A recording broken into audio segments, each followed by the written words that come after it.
programme là du jour? Écoute, là on va aller voir un employé. Et puis ensuite on ira dans une régie pour récupérer des clés. Et après on avisera. C'est quoi le boulot exactement du nettoyage industriel? C'est une entreprise de nettoyage industriel. Écoute, nous on est spécialisé dans les montées d'escalier, tout ce qui est balayage et lavage des montées d'escalier dans les immeubles. Donc nous on fait tout ce qui est nettoyage et sortie de poubelle que que la ville de Lyon ne fait plus, ou quasiment plus. Donc nous on fait toutes ces choses-là. Et écoute, on n'a pas trop à se plaindre en ce moment. On regarde un peu le Mont Verdun là-bas. Toutes les bosses dans lesquelles je m'entraînais quand j'étais gamin et celles qui me faisaient rêver.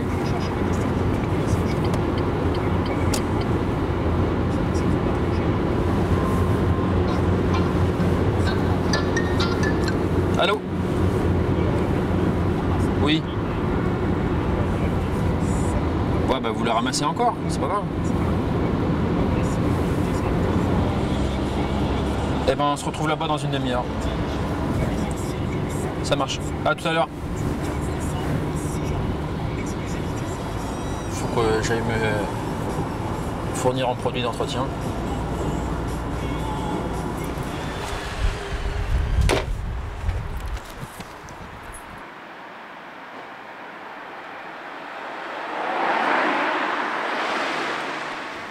Bonjour. Salut Sylvain. Ça va? Dites-moi. Il me faut des gants noirs là, comme l'autre fois. Gants noirs, comme l'autre fois. C'est les gants pour sortir les poubelles là. Ouais, un peu molletonné quand même. C'est du super extra. Moi je le touche pas parce que la dernière fois que j'ai touché à la main, Ouf, ça sent bon par contre. la dernière fois que j'ai touché à la main, j'ai la main qui a senti une semaine. Ouais. Tellement c'est du super concentré.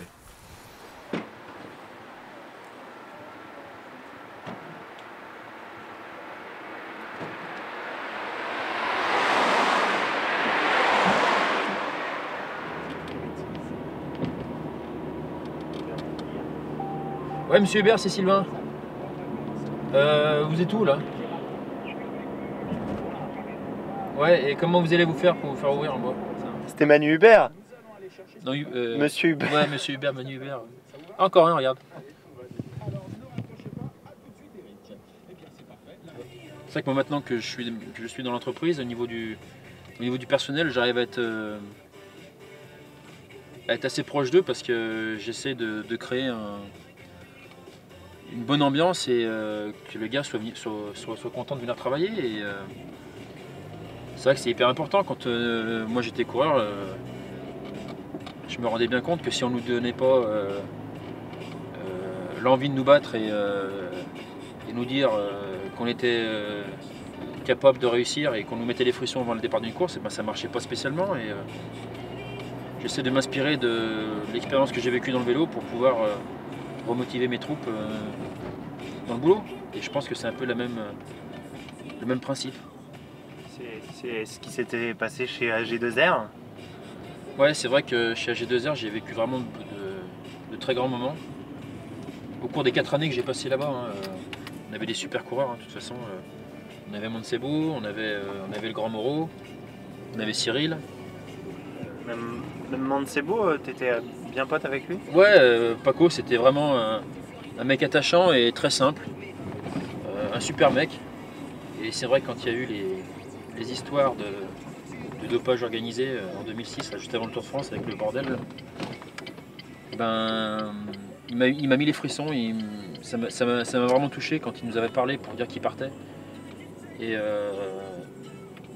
je pense qu'il ne faut pas oublier qu'on reste des hommes. Et c'est pas parce que certains changent de trajectoire à un moment donné de leur carrière qu'ils doivent être considérés comme des pestiférés et des moins que rien et traités comme des voleurs, quoi, et surtout des violeurs, parce que c'est un peu ce qu'on nous assimile entre guillemets en nous faisant tous ces contrôles là. Et bon, bah après voilà quoi.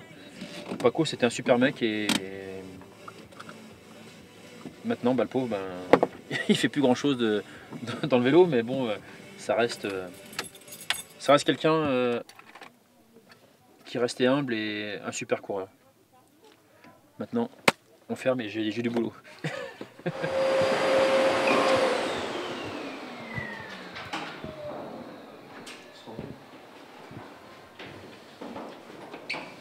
Ça brille, hein? Ouais, bonjour, ça va? Bonjour, messieurs. Il est où, monsieur Chapon? Oh, il doit être par là. Allez. Il doit être par là. Tenez.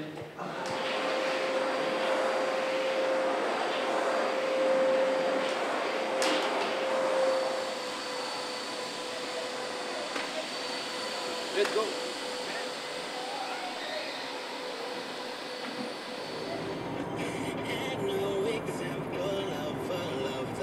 Ah mais il y a une voiture à toi devant là. Ouais, vous l'avez pas vu? Ah, faut pas qu'il fasse le con là hein. Voilà, je l'ai à l'œil. Hein. C'est le bâtiment rouge là.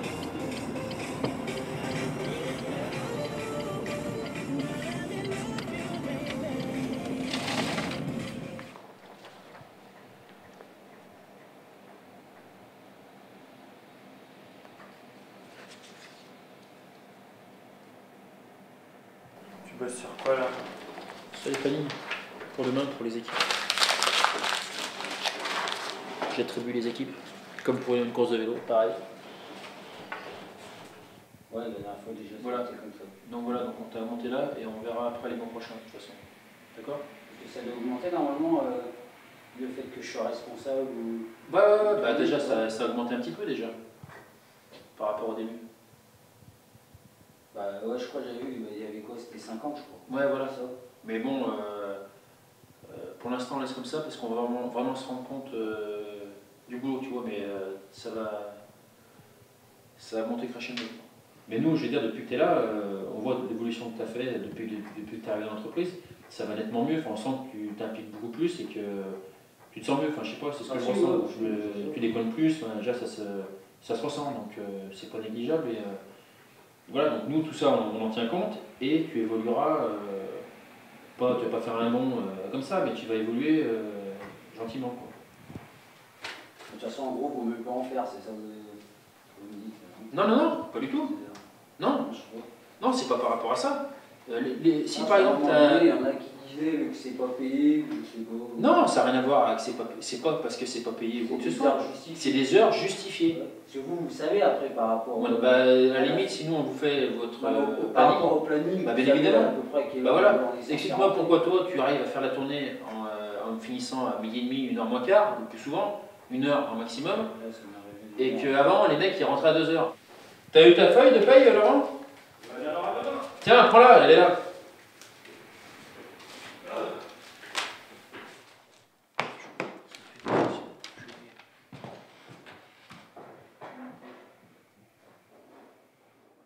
Vous voulez vous mettre où pour manger là? On vous met là? Le boulot, ça va, ouais? Ça va. Pareil, Toujours pareil, hein. il y a des nouveaux chantiers. Ça s'arrête pas. Eh ben alors, voyez? Moi, j'aime. Déjà, Moi, pas j'aimerais qu'on va bien dans le passer boulot. à ces gens pour faire. Les amours. On va encore mieux chez encore mieux. Humoristique, et moi, j'aime bien. Quand je vois. Attends, un spécimen, non, je te dis. Tu lui as donné ton maillot à Demande-lui si elle a pas un maillot. Demande-lui. J'aime bien. Annie. Annie? Annie? Oui. Vous avez un de ces maillots à Sylvain? Oui, bien sûr. Pourquoi? C'est quoi comme maillot? C'est lequel de maillot? C'est sa maman qui me l'avait donné. Hmm.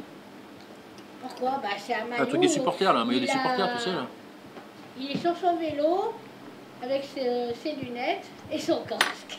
Et un pantalon. Non, bah j'y amènerai, mais j'ose pas le mettre ici parce que après les gens vont dire mais je l'ai à la maison. Ah ouais, mais faut oser, hein. Hein? Faut oser. Si, c'est vrai. Toi, t'en penses quoi de ce qui s'est passé autour d'Armstrong? Ah, ça m'écœure. Ça, je me dis, mais c'est quand même honteux de s'acharner sur un mec comme ça. Alors que, bon, il était pas pire qu'un autre. Hein. Il était, c'est pas pire que les 3e, 4e, 5e, 6e du tour à cette époque-là. Donc pour moi, quand on voit ce qu'il a apporté au vélo, on va me dire qu'il n'a rien apporté, il a apporté que du mal, mais non, au contraire, il a apporté que du bien. Il a apporté de nouvelles technologies, des nouvelles positions, enfin être méticuleux dans l'entraînement, méticuleux sur la position, méticuleux sur plein de choses. Et là, on remet tout en cause. En gros, on dit que si c'était pas dopé, ben, ça aurait été à moins que rien, quoi, presque. Et on voit quand même qu'il a été champion du monde à 20 ans, même pas 20 ans, je crois. Donc ça prouve que c'était l'un des meilleurs déjà à l'époque. Donc, et quand on voit ce qu'il y a à côté, il n'y a pas que le vélo, parce que lui c'était le vélo plus tout ce qu'il a créé à côté aux États-Unis. Et sa fondation contre le cancer, quand je vois certainement, indirectement, il a dû sauver du monde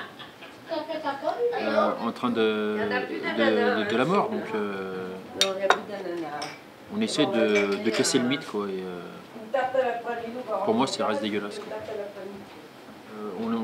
On émet des hypothèses sur tout le monde. C'est comme si du jour au lendemain, ben, on fait une enquête sur on prend l'exemple de Vauclair, c'est malheureux pour lui, mais bon, je prends l'exemple sur lui, qui est adulé du peuple français, que c'est un super coureur, c'est un champion. Oui, le plat du jour.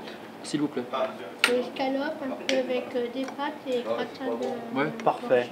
Ok, parfait. Ouais. Donc je te disais par rapport à Vauclair, si du jour au lendemain on demande des témoignages à 50 coureurs qui vont dire bah voilà, moi je suis sûr qu'il s'est dopé, je suis sûr qu'il a fait ci, je suis sûr qu'il a fait ça, ah bah voilà, bah ça y est, ça va faire un dossier épais comme ça. Parce que tout ce qui se repose sur Armstrong, c'est des témoignages de personnes. Mais un tyran, enfin bon, il a jamais tué personne, ça n'a jamais été un mec, enfin faut arrêter, ça reste que du sport, c'est pas non plus, c'était pas un mec qui avait un pistolet dans la poche et qui te mettait un coup de flingue dans la tête si tu faisais pas ce qu'il disait. Donc c'était le meilleur. T'énerve alors chez ces gens-là, chez les gens qui parlent, c'est que dénoncé ces pratiques. Bah, c'est que ces gens-là, ils ont cautionné ça pendant 10 ans. Ils ont été grassement payés pendant 10 ans. Ils ont adhéré au système pendant 10 ans. Et du jour au lendemain, ils sont plus dans le circuit. Ils sont en fin de carrière. Parce que tous les gens qui ont témoigné, c'est ceux des gens qui avaient arrêté le vélo, ceux qui étaient en fin de carrière. Et du jour au lendemain, bah, maintenant qu'ils gagnent plus de pognon, on dit putain, il y a peut-être du pognon à récupérer.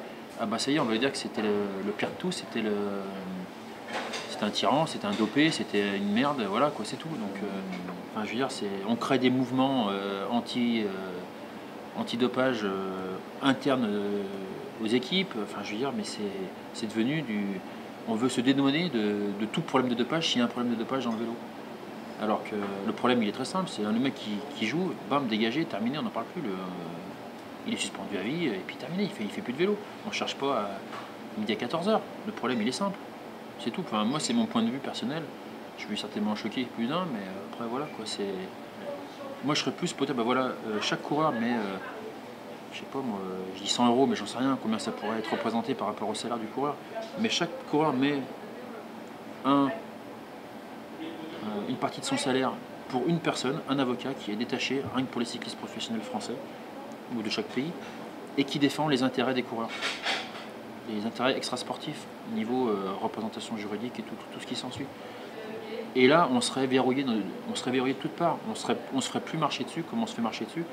Et dès qu'il y aurait une histoire de dopage ou quoi que ce soit, les avocats seraient là en disant voilà, on stoppe tout là. Attendez, vous restez à votre place. On gère le truc. On sortira les choses quand il faudra les sortir. Quand ça sera avéré A plus B plus C égale l'alphabet. Mais voilà.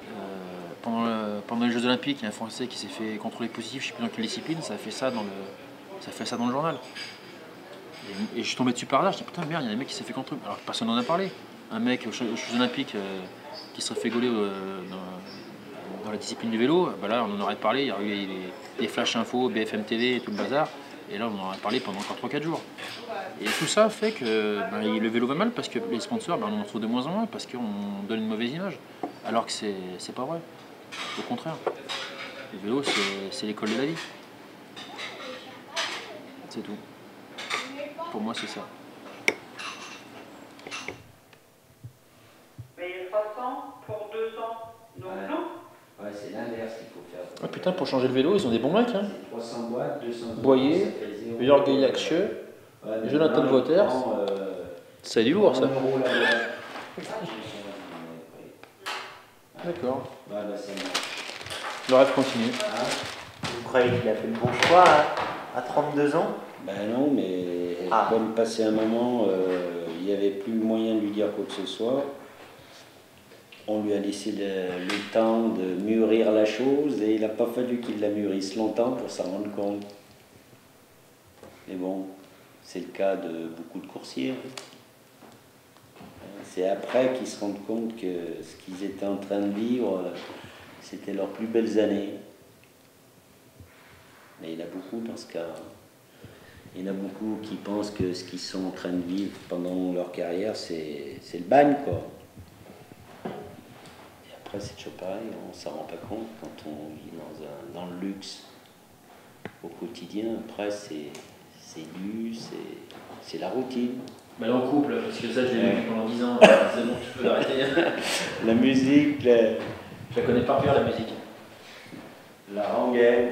Mais en fin de compte, le problème, c'est que maintenant, il commence à dire ouais, je pense, papa, que tu avais raison. C'est la seule différence entre le discours il y a 2 ans et le discours de maintenant. C'est que les réponses ont changé. Voilà. La sagesse. Ouais, c'est ça.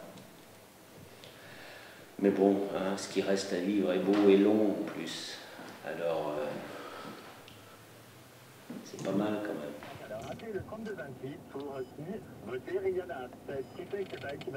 Bon, on fait une petite annonce là, comme quoi je veux redevenir professionnel ou... Bah ouais, ok, vas-y, fais-la, ton annonce. Tu peux la faire, vas-y, la caméra est à toi. Alors, je lance un appel à toutes les équipes, tu commences comme ça, ou à des équipes en particulier. Tu veux peut-être pas aller, je sais pas moi, tu veux peut-être pas aller chez Aubert 93. Non, j'ai une équipe pro tour. Pour faire Giro, Tour de France, Vuelta. Comme ça, on est sûr que je roule. C'est vrai. Ouais. Il va falloir que tu te remettes à rouler là. Ouais, non, mais ça peut se faire.